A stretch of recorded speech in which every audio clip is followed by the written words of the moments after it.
The first shot rang out like thunder cracking across dry plains, a sharp, echoing sound that sliced through the stillness of dawn. Smoke curled lazily from a rifle barrel, held steady by hands hardened from years of relentless labor. Behind those calloused fingers lay land soaked in sweat, memories, and quiet desperation. A farmhouse stood silhouetted against a blood-red sunrise, its weathered beams whispering of generations lost and battles fought quietly, without recognition or reward. Storm clouds gathered on the horizon, darkening the sky like bruises, omens of a reckoning long overdue. It was a land balanced precariously between dignity and ruin, a silent battleground where legacy was about to clash violently with greed, and where courage would be tested beneath unforgiving skies. Henry Mathis stood at the edge of his sun-scorched field, leaning against the rusted frame of a tractor that had once belonged to his grandfather. The late afternoon light of early August cut across the rows of brittle corn stalks, each one stunted by drought. For Henry, age 54 but looking older, thanks to years of farm labor and sorrow, the land represented more than a source of income. It was his legacy, a familial tapestry of sweat and sacrifice. 3 years of failing rains had turned that legacy into a battle for survival. In his hands, he held a notice from Redwood Bank, a threat of foreclosure if he could not produce a sum of money so large it made his head spin. The once patient bankers had sold the debt to an aggressive investment group, Redwood Land Management, who seemed determined to claim his acreage for something bigger and more profitable than small-scale family farming. He glanced around at the fields, remembering the stories his father and grandfather told about how these acres had once yielded bumper crops. In those days, they had close-knit neighbors, folks who traded labor and equipment, families bound by the rhythms of planting and harvest. But times changed. Large corporate farms moved in with advanced machinery and streamlined contracts. Smaller farms like Henry's could barely compete, and drought made it all but impossible to hang on. His house, a modest two-story structure built in the 1930s, loomed in the background, aging wood siding, chipped paint, and a roof in desperate need of repair. That house had seen birthdays, funerals, and the joyful chaos of family gatherings back when his wife Lucy was alive before cancer stole her away. Now the place felt hollow, occupied only by Henry's dog Gus, a few old keepsakes, and the heavy presence of memory. He turned over the foreclosure notice and thought of his son, Andrew, who had walked away from farm life at age 18. Andrew hadn't looked back except for the occasional phone call at Christmas. Henry didn't blame him. Farming was not a life for the faint of heart, especially during bad years. But with Lucy gone and Andrew in Chicago, Henry navigated the day-to-day alone, wrestling not only with the earth but also with his private grief. Some nights, sitting at the kitchen table, he missed the everyday banter that once gave him strength. Lucy had been the family's soul, her laughter, her stubborn positivity, and Andrew, though always restless, used to lend a hand without complaint. Now, father and son barely talked, and the farm was all Henry had left of them. As he trudged across the dry soil toward the barn, he heard the distant rumble of an engine on the gravel driveway. He wasn't expecting company. Salesmen and land surveyors occasionally wandered out this way, but they rarely came so close to sunset. Wiping sweat from his brow, Henry spotted a small SUV approaching slowly, kicking up clouds of dust in its wake. A fleeting thought sparked in him, Redwood Land Management, or some agent of the bank, here to hound him yet again. Bracing himself, he walked toward the vehicle, determined to send them away. But as the driver's door opened, Henry was met not by a banker or slick corporate rep, but by a petite woman in dusty boots who offered a polite nod and a soft greeting. He had no idea that this unexpected visitor, Anna Reyes, would soon unravel his fate in ways he could not have imagined. Anna Reyes stepped onto the gravel, instantly aware of the tension in the air.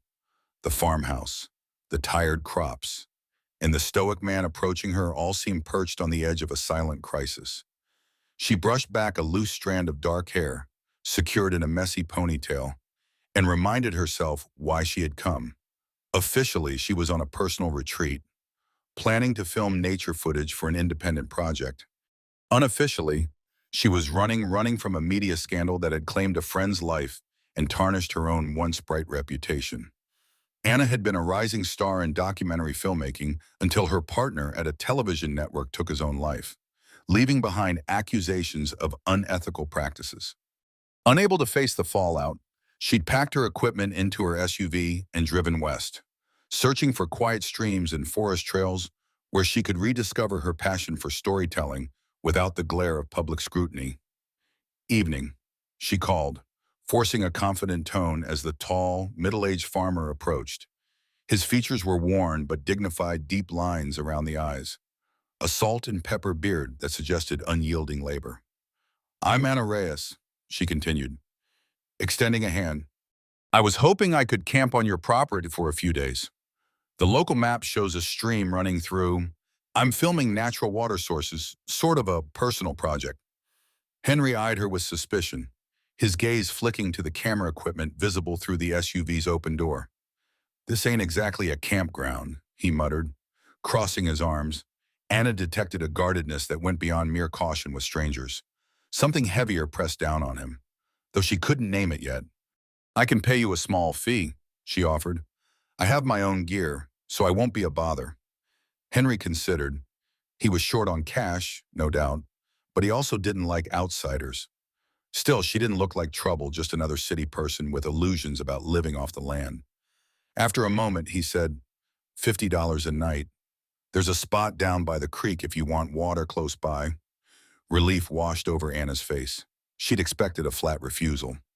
"That's fair," she replied quickly, tugging a small wad of bills from her wallet. "Thank you. And if you want references," he cut her off. "Don't need 'em. But no fires. And stay clear of the barns. Some of my gear's in rough shape, and I don't need liability issues." Anna gave him a polite nod. She could sense he was not one for idle chatter. So she simply said, "Understood," and walked toward her SUV to drive it closer to the creek. As she maneuvered her car, she glimpsed Henry returning to the barn with heavy steps. Something about his posture struck her as profoundly weary, like a man carrying more than the usual weight of daily chores. It reminded her, uncomfortably, of her own exhaustion, the kind that settles in your bones after a personal catastrophe. Little did she know, the next few days would force both of them to confront the burdens they carried and reveal hidden truths that would bind them together on a path neither had planned to walk. She was no longer just an outsider filming birds and streams. This farm would become a crucible for her own reckoning. Dusk settled in quickly, draping the tired land in a smoky purple glow. Anna parked by the creek, a narrow ribbon of water that seemed strangely vibrant compared to the parched fields surrounding it. She pitched her tent with practiced efficiency, having spent countless nights in remote locations for her previous documentaries. The air hummed with the last cicadas of the season, and the earthy scent of tilled soil lingered. Everything felt simultaneously peaceful and foreboding, as if the land itself was holding its breath. Once her campsite was ready, Anna stepped to the water's edge. The reflection of a waxing moon shimmered on the creek, its current carrying faint echoes of frogs croaking upstream. She crouched low, capturing a few test shots with a handheld camera. Though her original plan had been to avoid all mention of her past or any serious documentary subject, she found her senses alert to every detail. The dryness of the cornfields, the faint cracks in the earth near the creek's bank, the neglected equipment scattered by the barn, it all told a story. She wondered if Henry realized that everything around him was crying out for a voice. Eventually, Anna retreated to her tent to review the footage on her laptop. She had planned on filming only nature scenes, but she couldn't resist zooming in on glimpses of the barn and farmhouse in the distance, capturing their silhouettes against the twilight. As she scrolled through the clips, her mind wandered to the scandal she had fled, the documentary that revealed corruption at a major institution, the subsequent backlash, and the tragic suicide of her partner, someone who had known the moral cost of cutting corners for the sake of ratings. Anna still felt guilt gnawing at her, as if she could have prevented it somehow by being more vigilant, more courageous. Her thoughts were interrupted by the sound of an approaching vehicle. Poking her head from the tent, she saw headlights bouncing down the dirt path. It was Henry in a battered pickup truck, pulling up beside her tent. He got out, carrying a plastic container. Figured you might want some water that's safer to drink, he said gruffly, handing it to her. Creek water's okay for washing, but it's not exactly pure for drinking. She thanked him quietly. The kindness was unexpected. She had pegged him as too guarded for small favors. Also, he added, there's supposed to be a storm moving in tomorrow. Might get heavy. Just watch out for flooding by the creek. Anna felt a flicker of concern. Her campsite was close enough that a flash flood could pose a real risk. I'll keep an eye on it, she assured him. Thank you, Mr. Mathis. Henry nodded and paused, glancing at the camera equipment visible inside her tent. You're sure you're just filming the water? She hesitated, sensing his suspicion. Yes, mostly nature footage, maybe some local context. With a curt nod, he headed back to his truck and rumbled away into the dusk. Alone again. Anna let out a breath she hadn't realized she was holding. The land, the man, and the storm on the horizon, something about it all resonated with her own inner turmoil. She braced herself for whatever would unfold when the skies inevitably broke. The next morning dawned gray and humid, the kind of sky that felt pregnant with rain. Anna woke early, drawn from uneasy sleep by the trill of a mockingbird and the subtle shift in barometric pressure. She emerged from her tent and immediately checked the creek's water level. Still placid for now, but the air buzzed with an electric tension that made the fine hairs on her arms stand up. Deciding to get some sunrise shots, she grabbed her camera and walked upstream, capturing the interplay of diffused sunlight on the rippling surface. When she returned, Henry was standing near her camp, arms folded, looking out across the fields with quiet apprehension. Storm's coming sooner than expected, he said by way of greeting. You might want to move your tent to higher ground. Anna glanced around, noticing the lower portion of the creek bank was indeed precarious. Thanks for the heads up, she replied, feeling a mix of gratitude and a twinge of annoyance at her own oversight. She spent the next half hour repositioning her tent, carrying her equipment one piece at a time to a flatter spot farther up the slope. Henry lingered, watching with the faintest trace of curiosity. At one point, he offered to help carry a heavy case, and she accepted. The two worked in near silence, punctuated only by the distant rumble of thunder. Overhead, a thick blanket of clouds slowly pushed across the sky once everything was secure. Anna poured bottled water into a camping mug. She considered offering Henry coffee, but worried it might be too forward. Instead, she simply said, "Thanks for your help," and he nodded. His eyes drifted toward the camera strapped around her neck. "Why do you do it?" he asked suddenly. She was startled by the directness. "Film." He gave a slow, thoughtful nod. "You could do anything else. Something that pays better, out of the heat and storms. Why stick a camera in nature's face?" Anna took a moment to compose an answer. "I guess, at first, I just wanted to show people what they were missing, places off the beaten path. Animals most folks never see. But then it became something else, a way to hold up a mirror to what's happening in the world. Sometimes the hardest stories to tell are the ones we don't want to see." Henry studied her for a beat, then turned to look at the fields. "Well, there's plenty of hard stories here," he said quietly. The wind gusted, carrying the metallic scent of ozone. Far in the distance, lightning flickered through darkening clouds. Without another word, Henry set off toward the farmhouse, leaving Anna alone with the ominous sky. She wondered what it would take for him to truly open up, to share the weight he was carrying. Part of her knew it was not her place, yet the documentarian in her couldn't help but sense a profound story waiting to be told. She exhaled as a bead of rain struck her cheek. The storm was coming, whether they were ready or not. By midday, the sky was a bruised purple, thunder rolling in steady waves. Anna quickly sealed her camera gear in waterproof cases, recalling prior shoots where one careless moment ruined thousands of dollars worth of equipment. She tried to prepare for the worst, lashing down her tent with extra rope and staking the corners more firmly. The wind whipped leaves and small branches around, and the creek's surface rippled violently under sudden gusts. As the first heavy drops fell, Henry's pickup reappeared at the ridge. He stepped out and hollered over the wind, "If it gets bad, you can stay in the house. Won't be much comfort, but it's dry." She appreciated the gesture but could see he was torn, possibly not wanting to invite a stranger into his personal refuge. Still, the sky crackled with lightning, the storm intensifying by the minute. She doubted her tent, even in its higher position, would remain a safe haven. She hurriedly tossed some essentials into a backpack laptop, external drives, and her smaller camera then followed Henry's truck as it plowed through the muddy path back to the farmhouse. Inside, the house was plain yet full of personal touches, faded floral curtains, old family photos on a mantel, a crocheted throw draped over a worn armchair. The living room lights flickered momentarily as the storm rattled the windows. Gus, Henry's aging hound, rested by the door, eyeing the newcomer warily. Anna removed her soaked windbreaker, offering Henry a quick thank you before he handed her a towel. "I'll show you to the spare room," he said, voice low. The house smelled of strong coffee and faint echoes of a cinnamon-scented candle, probably remnants from Lucy. Anna guessed. A short hallway led to a modest guest room, its bed neatly made with a patchwork quilt. She placed her gear carefully on a wooden chair, hearing the rain slam against the roof. Returning to the living area, she found Henry in the kitchen, ladling stew into 2 bowls. The overhead light flickered again, and she wondered if they might lose power. "Not fancy," he said, setting the bowls on the table. "But it's hot." Anna thanked him and sat down, the steam from the stew wafting in gentle clouds.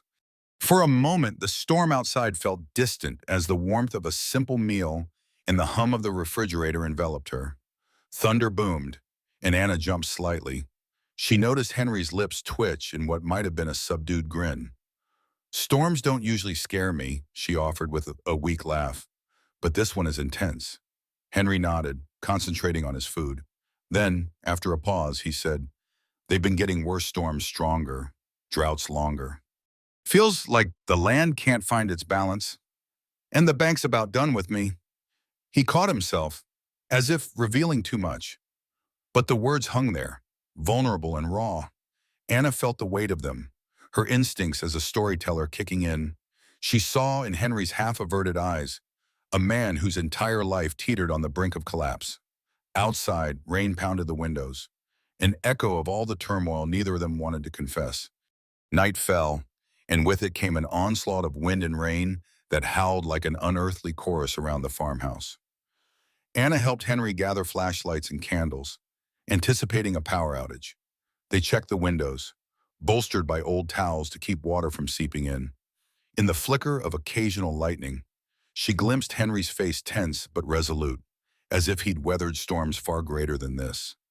They spoke little, the roar of the weather all but drowning out ordinary conversation. At one point, Anna ventured to ask about the foreclosure, but Henry sidestepped the question. His pride, she gathered, was as deeply rooted as the farm's oldest oaks. Instead, he focused on the practical tasks at hand, tending to Gus, double-checking the generator in the barn. While he was gone, Anna paced the living room, eyes lingering on framed photographs Henry, younger and happier, standing beside a radiant woman Lucy, she assumed, then a teenage boy who had his father's height and serious expression. She wondered if that was Andrew, the son who'd left. When Henry returned, drenched from head to toe, he muttered something about the generator's fuel line needing repair. "Nothing I can do tonight," he said. "If the power goes, we just have to wait it out." Anna offered to help if there was anything else needed, but he shook his head. "Already done," he replied. "You should get some sleep if you can. Couch is yours. The guest room, too, if you prefer a bed." "Thank you," she said softly. "Henry, I really appreciate everything. You didn't have to let me in." He gave a non-committal shrug. "Nobody should be out in a storm like this," he said, before trudging upstairs, presumably to his own bedroom. Alone again, Anna sank onto the couch. She could feel a strange sensation blossoming in her chest, something akin to relief, but also guilt. She realized she was grateful for the simple humanity Henry had shown. It occurred to her that in all her recent struggles, she hadn't allowed herself to ask for or accept help. She had run away from the media scandal, from her own remorse, from any meaningful connection. But here, in a battered farmhouse under siege by storm winds, she couldn't run, nor did she want to. Lightning illuminated the room for an instant, revealing the photograph of Lucy again. The woman in the picture looked so warm, so full of life. Anna wondered what she had been like. Did she share Henry's stoicism, or had she been the chatterbox? The heart of the home, thunder shook the walls, and somewhere upstairs a door slammed from the wind's force. Anna tucked herself under the quilt, each gust beyond the walls reminding her of the uncertain world she had left behind. The farm felt like a realm out of time, a place teetering on the edge of ruin yet still pulsing with the remnants of a love story. Closing her eyes, she drifted into uneasy sleep, lulled by the storm's relentless cadence and haunted by the sense that her own tempest was far from over. By dawn, the storm had passed, leaving a hush across the farmland. Anna awoke to an eerie calm, the house saturated with dim morning light. She peeked out the window and saw debris scattered across the yard branches, pieces of roofing and broken fence rails. The fields, already battered by drought, looked even more forlorn under the weight of storm runoff pooling in low spots. Pulling on a sweater, Anna ventured outside to assess the damage. Henry was already there, wearing a battered cap and muddy boots, working to clear fallen limbs from the driveway. Gus trailed behind him like a faithful shadow. The storm's violence had ripped a portion of the barn's roof clean off. Shards of corrugated metal lay bent around the property. Anna approached cautiously, not wanting to intrude but feeling compelled to help. "Anything I can do?" she asked, arms folded against the morning chill. He paused, scanning the yard. "Couple of tarps in the barn. We need to cover that hole before the next rain. You mind fetching them?" She agreed, stepping into the barn's half-light. Dust motes swirled in the beams of sun that stabbed through the damaged roof. Rusted tools hung on nails driven into wooden beams, each one telling a story of seasons past. She found the tarps rolled up near a stack of hay bales. Dragging them out, she realized just how heavy they were, but adrenaline fueled her steps. Back outside, they worked together, Henry on the ladder, Anna handing him nails, rope, and the tarp corners. The process was precarious. Twice, the ladder wobbled, and Anna steadied it while Henry grunted in frustration. As they toiled, the sun rose higher, burning off the last remnants of storm cloud.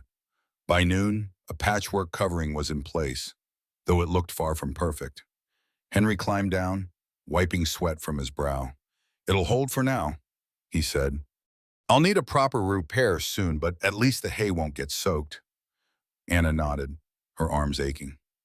She had documented floods and hurricanes before, but always with a lens between her and the chaos, rarely stepping into physical labor. This felt strangely grounding. She glanced at Henry, wondering if he was grateful or just tolerating her presence. His face remained guarded, yet he hadn't turned her away. They paused for a lunch break inside the barn's entrance, where Henry produced a thermos of coffee and 2 tin cups. They drank in silence for a while. Eventually, when Anna summoned the courage to broach the subject again, the state of the farm, and whether it could be saved. "I saw the papers on your kitchen table," she admitted softly. "The foreclosure notice, I wasn't snooping, but it was there. Is there anything you can do?"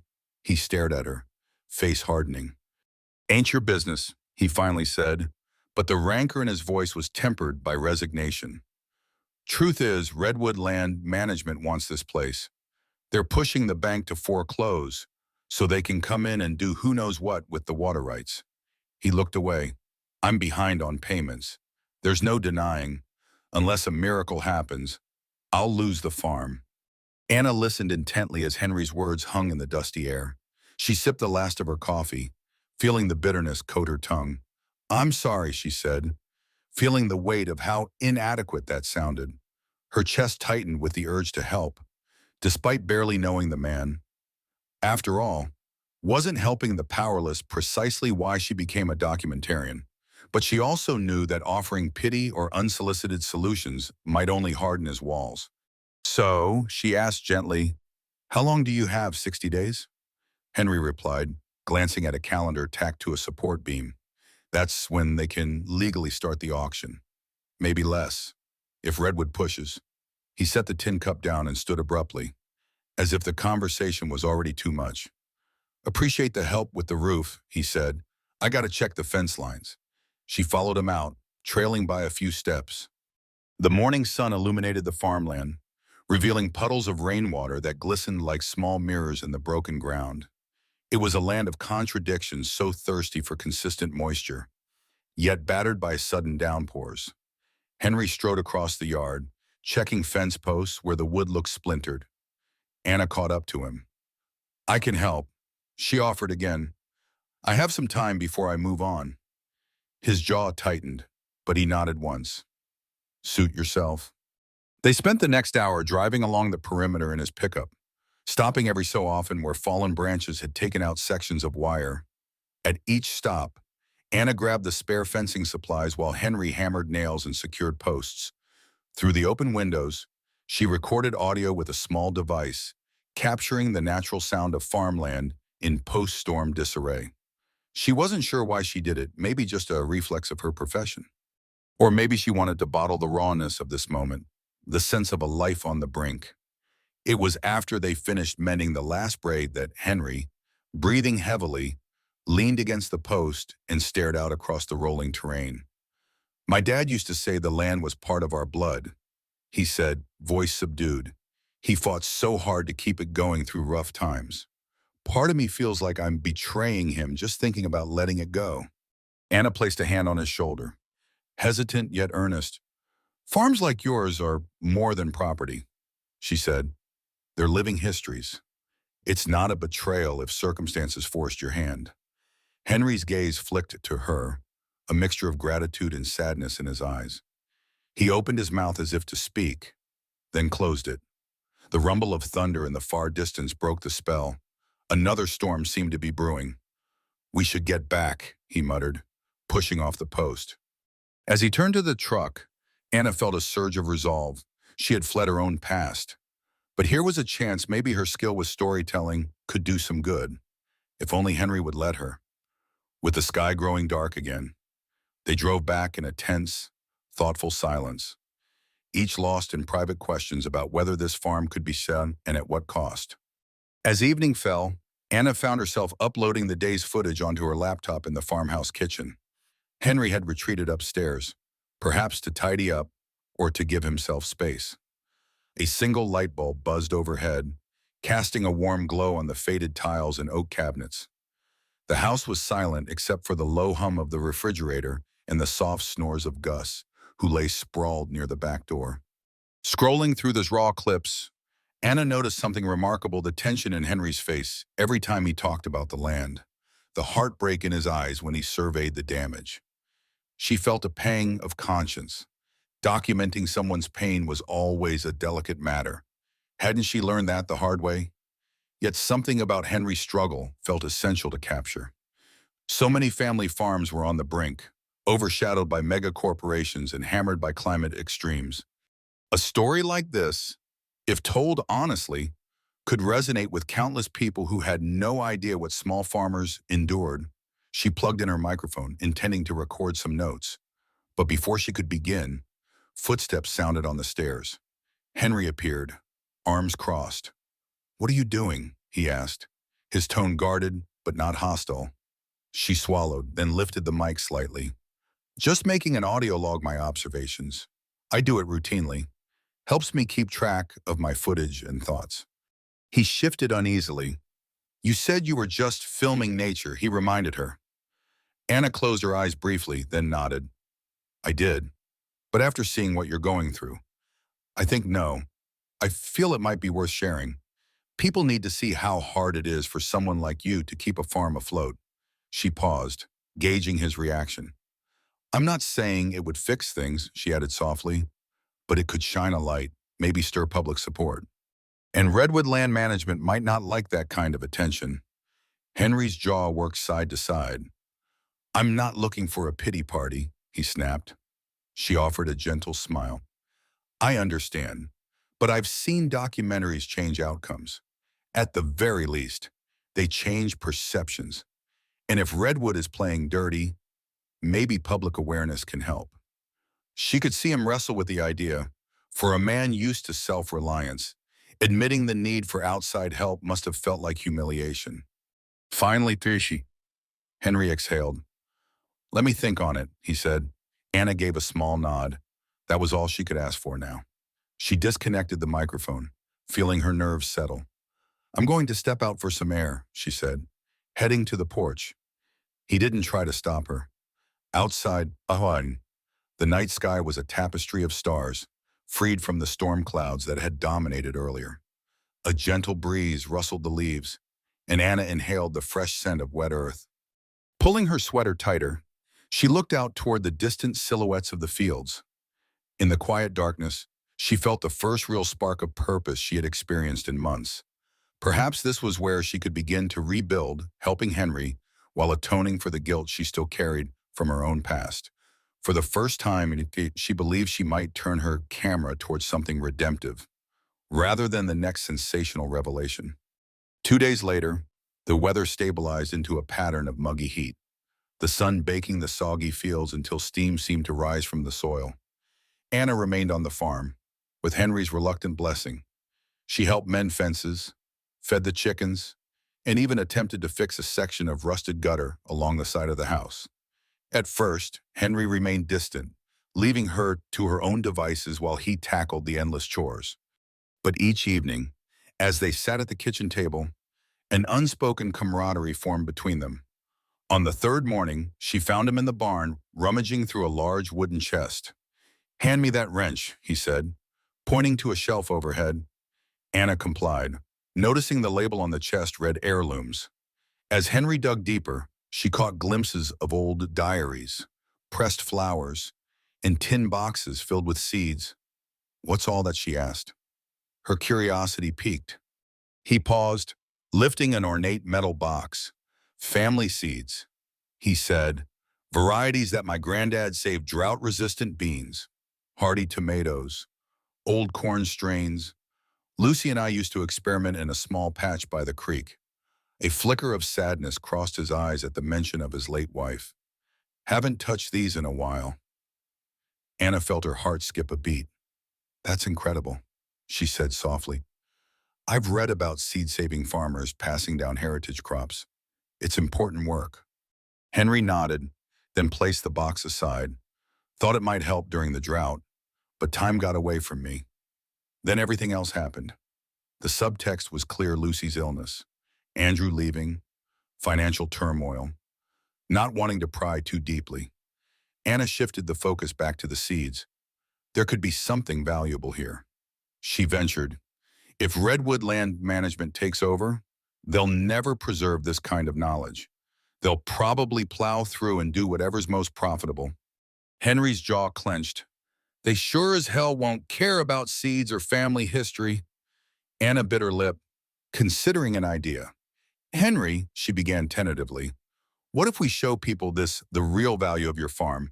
Not just a piece of land, but a living archive of traditional, resilient crops. That's a story worth telling. He stopped fiddling with the tools and turned to face her. What exactly are you proposing? She took a breath, recalling her days in the field, filming segments on sustainable agriculture.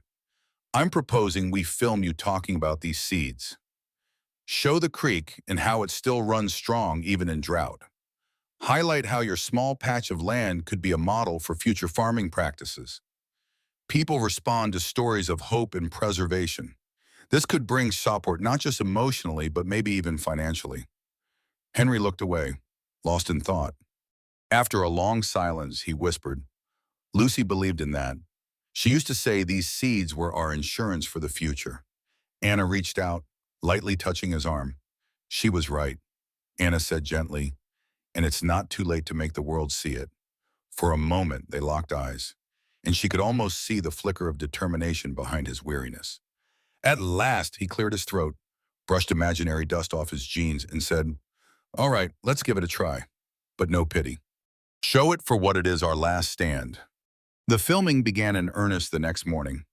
Anna selected a few key spots around the farm to capture Henry's daily routine, feeding the animals at sunrise, walking the perimeter to survey the battered fields, and checking the creek's flow rate.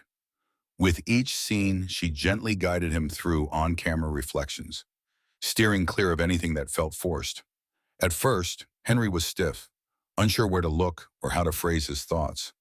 But gradually, he grew more comfortable, speaking candidly about the challenges of small-scale farming, the heartbreak of losing Lucy, and the bittersweet estrangement from his son Andrew.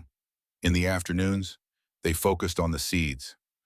Anna set up a makeshift studio in the barn, draping a clean canvas behind Henry's workbench to emphasize the preciousness of the old metal seed box. There, Henry carefully opened small glass vials and cloth pouches, revealing beans with unusual markings, corns with bright-colored kernels, and tomatoes rumored to thrive even with minimal water.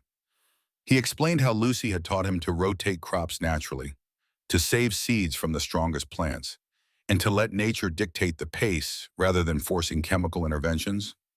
As he spoke, a quiet pride replaced his usual stoicism. It was as if he finally had permission to celebrate something uniquely his own. Anna recorded hours of footage, mindful to capture not just his words, but the subtle expressions on his face. She also took sweeping shots of the property, the battered barn, the ridge where storms brewed, and of course, the creek that seemed to defy the drought. She couldn't ignore the occasional pickup truck from Redwood Land Management driving by on the distant road, its presence a reminder of the ticking clock on Henry's land. Each night, she spent hours editing rough cuts on her laptop, shaping the narrative but leaving room for the raw, unpolished truth of Henry's struggle. On the fourth day, they ventured to a far corner of the property where a small orchard used to stand. Gnarled apple trees poked out of the ground like bones of a forgotten era. Lucy planted these when Andrew was a baby, Henry said quietly, resting a hand on a trunk scarred by time and disease. He used to run through these rows, chasing fireflies at dusk.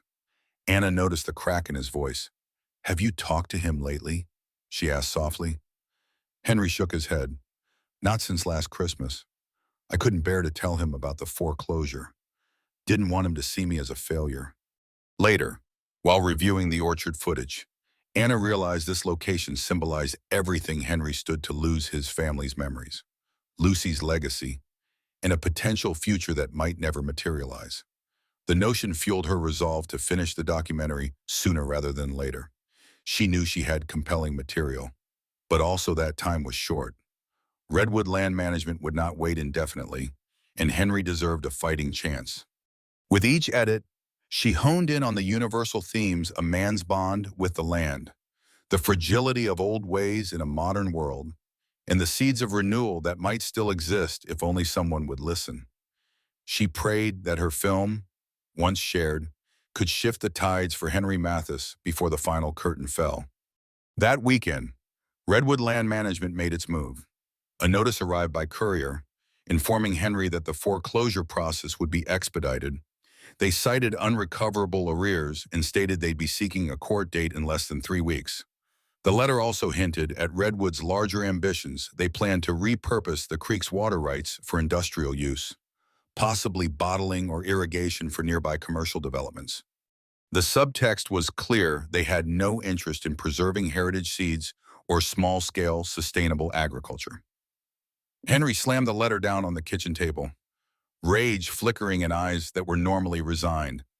"They're vultures," he spat, pacing the floor while Anna watched. "They see a chance to pounce, strip the land of what they want, and move on. No respect for the decades of blood and sweat poured into this place." She could see his hands trembling. The letter curled in one fist. "We still have some time," she said, voice calm but urgent. "I'm nearly done with a short version of the documentary. If we release it strategically, maybe at a local event or online, we could draw attention to what's happening. Public outcry might force Redwood to slow down." Henry pounded a fist on the table, scattering a salt shaker in the remains of his morning coffee. "I'm not a charity case," he growled. "I don't want pity donations, and Redwood has lawyers, lots of them." "What can the video do?" Anna stood her ground, adrenaline firing through her veins. "It's not about pity. It's about showing people the truth. Companies like Redwood operate in the shadows. They don't want public scrutiny. If enough people start asking questions, Redwood might back off, or at least the bank could reconsider. Besides, she added gently, you're not alone in this. There are hundreds of small farmers facing similar threats. Your story could help them, too. He paused, seemingly caught off balance by her fervor. Before he could respond, a loud knock echoed from the front porch. Gus barked as Henry opened the door, revealing a grim-faced man in a suit, someone representing Redwood or the bank. No doubt, the man, who introduced himself as Mr. Powell, informed Henry that Redwood had authorized him to make a final purchase offer, a sum significantly below market value. We can close quickly, Powell said, with a practiced air of politeness. Save you the trouble of foreclosure proceedings. Henry glared, refusing to take the envelope Powell offered. Get off my land, he said through clenched teeth. Powell hesitated, eyes flicking to Anna, who stood behind Henry with her camera at her side. Sensing tension, Powell placed the envelope on a small table by the door and turned to leave. We'll be in touch, he said, disappearing into the bright afternoon. Anna's heart pounded. She had captured parts of the exchange on film, her instincts guiding her to record discreetly. Henry exhaled a shaky breath, slammed the door, and turned to her. Fine, he muttered, voice hoarse. We do this. Show your film wherever you can. Just make sure Redwood's name gets dragged out in the open for everyone to see. He grabbed the letter from the table and tore it in half. Maybe that's our last hope.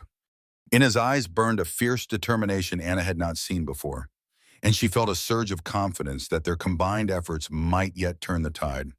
Anna worked tirelessly to piece together a concise, powerful documentary. She chose a simple title, Seeds of Hope, and crafted a narrative way that interwove Henry's personal struggles with the broader issues facing small farmers across the country.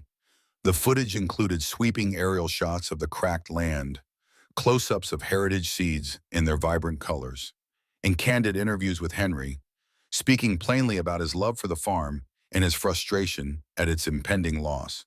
She spliced in short, expert interviews she'd accumulated over her career, an agronomist explaining the importance of biodiverse seed strains, a climate scientist warning of more extreme weather, and a local historian discussing the vanishing legacy of family farms. She posted a short teaser on social media, urging people to attend a community screening at the nearest town hall. Word spread faster than she anticipated. Local advocacy groups caught wind and joined forces, turning the screening into a mini-event with flyers, potluck food tables, and even a local news crew eager for a human interest piece. Henry was reluctant to appear in public. His pride bristled at the idea of asking for help in front of neighbors and strangers. But Anna convinced him that his presence was crucial. You're the heart of this story, she said. If people hear it from you directly, they'll care.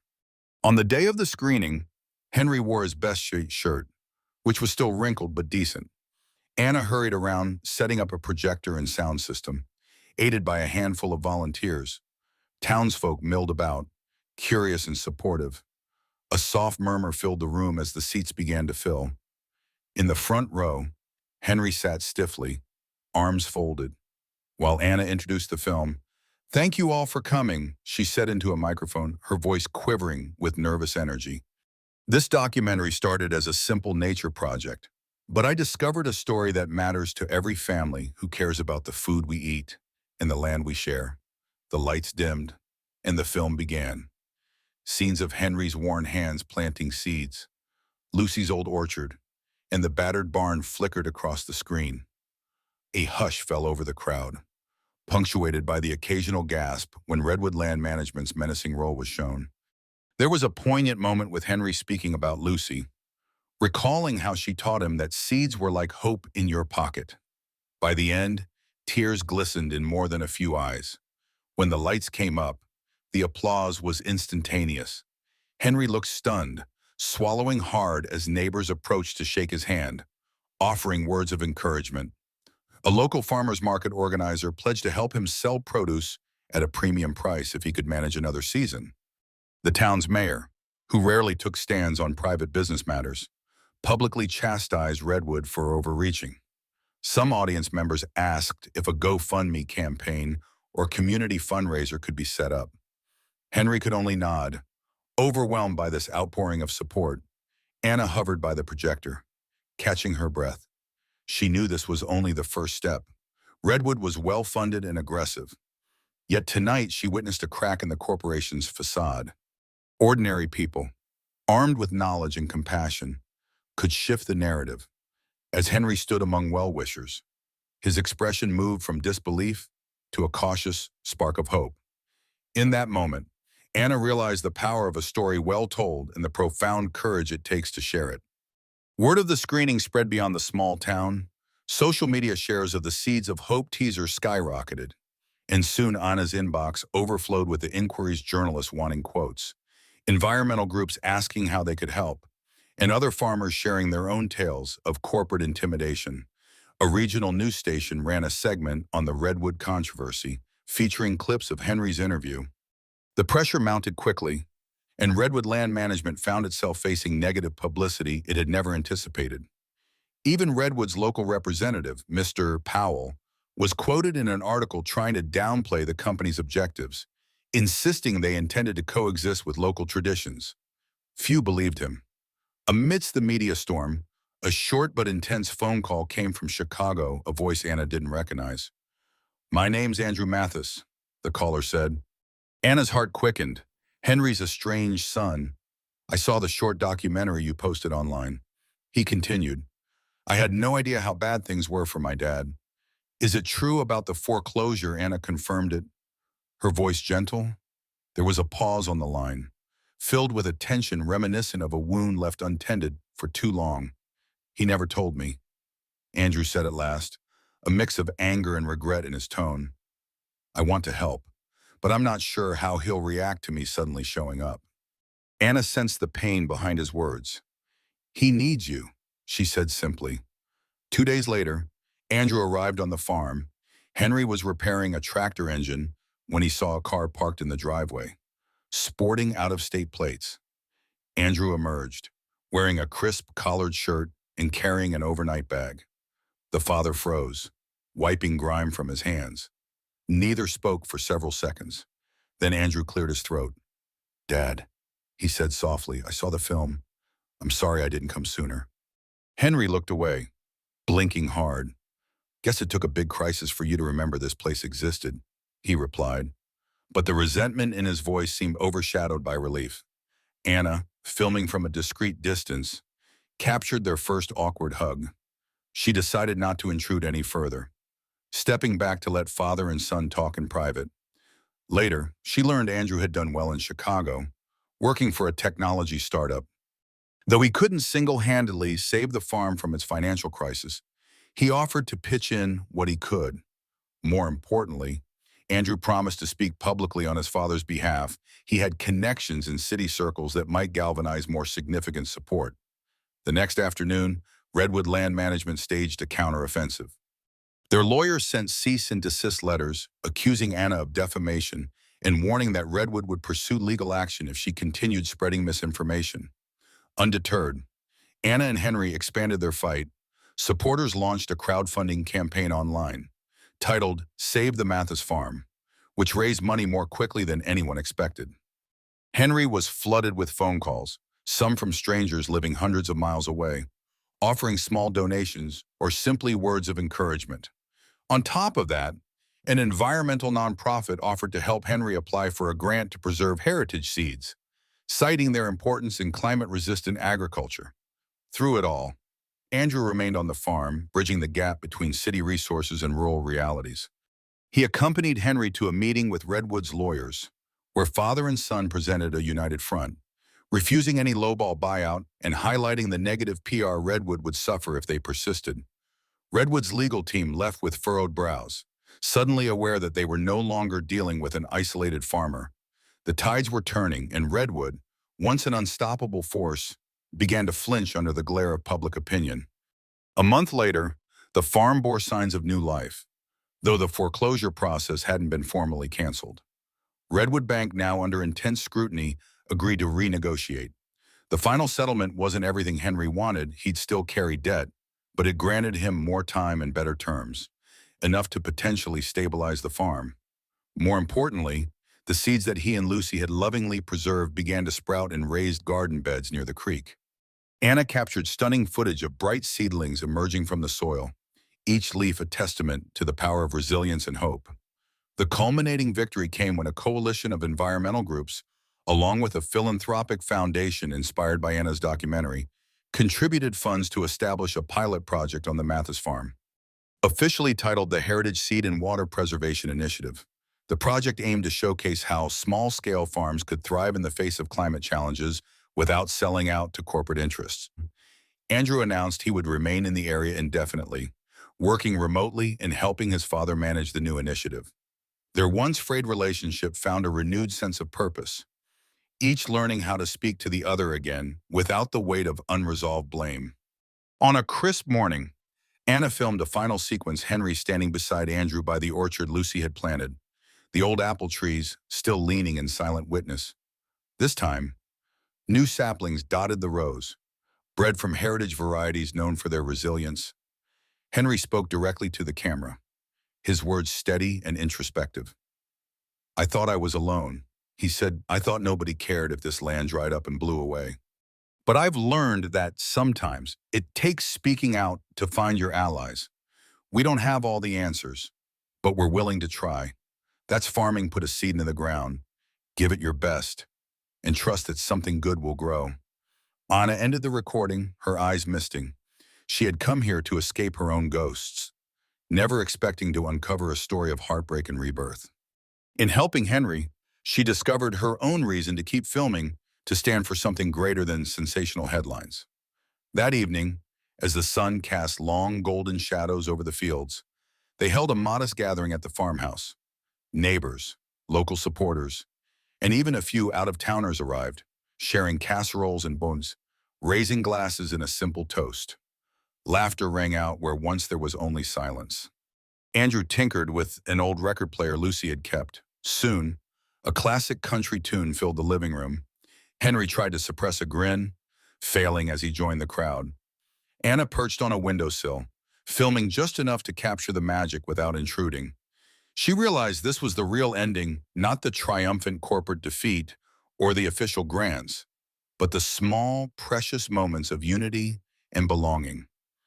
3 days later, Anna packed her SUV to leave. Henry and Andrew walked her to the driveway. "I guess we owe you," Henry said, his eyes full of genuine gratitude. She shook her head. "You don't owe me a thing. Thank you for trusting me with your story." A final wave, a swirl of dust on the road, and she was gone off to wherever her camera and heart would next guide her. Behind her, the Mathis farm stood under a broad Midwestern sky. No longer a place of quiet resignation, but a living testament that from desperate soil, seeds of hope and renewal could still thrive. In the end, the land endured scarred but unbroken, quietly carrying the memories of struggle and sacrifice. Fields once parched now sprouted new life, rooted deeply in courage and resilience. The farmhouse, weathered by countless storms, stood firm, a silent guardian of stories passed from one generation to the next. Yet victory did not come without a price, pride tempered by humility, trust built painfully from fragments of broken relationships, and a hard-earned understanding that true strength is sometimes found in the willingness to accept help. As the dust settled, one truth lingered: battles worth fighting often begin quietly, hidden behind the quiet dignity of those who refuse to surrender. The seeds planted today would echo into tomorrow, a gentle reminder of how fragile yet powerful hope can be. Now, Isamban, as the sun dips beyond the horizon, casting long shadows across fields renewed, we pause to wonder when your own storm comes. What will you fight to protect, and who will stand beside you?